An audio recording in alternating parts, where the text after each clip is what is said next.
د پښتون ژغورنې غورځنګ یوه بله ډرامه په ډاګه سوه. دوی اوس د ارمان لوڼي د مرګ نه د سیاسي ګټو پورته کولو کوشش کوي.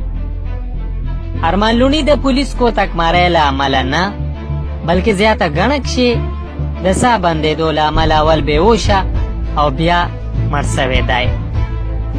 ارمان لوڼي هسپتال ته وړلو پر مهال د هغه ملګري ګاډي کښې میوزک اوري او په ټیلیفون نورو ملګرو ته وایي چې ارمان ګڼه کښې بېهوشه شوی دی، تاسو زر ارمان لوڼي دا ټیم بېهوشه دی، یو رازق دی.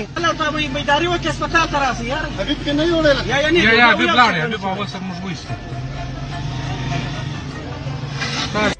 بلخوا پی ټي ایم په مړي سیاست کولو دپاره درویغ وایي چې ګینې ارمان لوڼي پولیسو مړ کړی دی.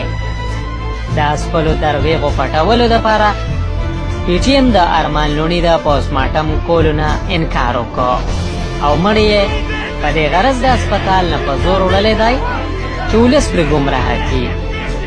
که پی ټي ایم رښتونې وایي نو د ارمان لوڼي پوسټمارټم دې وکړي چې ولس ته هر څه په ډاګه سي. د سولې راتلو سره به بھارت افغانستان نه ورک سي او پی ټي ایم ته به افغانستان نه بھارتي مرستې هم بندي سي. همدغه وجه ده چې بھارت افغانستان نه وتو نه وړاندې دلته د پی ټي ایم په ذریعه د فساد خپرولو اخیری کوشش کوي. پی ټي ایم ملک چې د فساد راوړلو دپاره یو ځل بیا چمتو دی.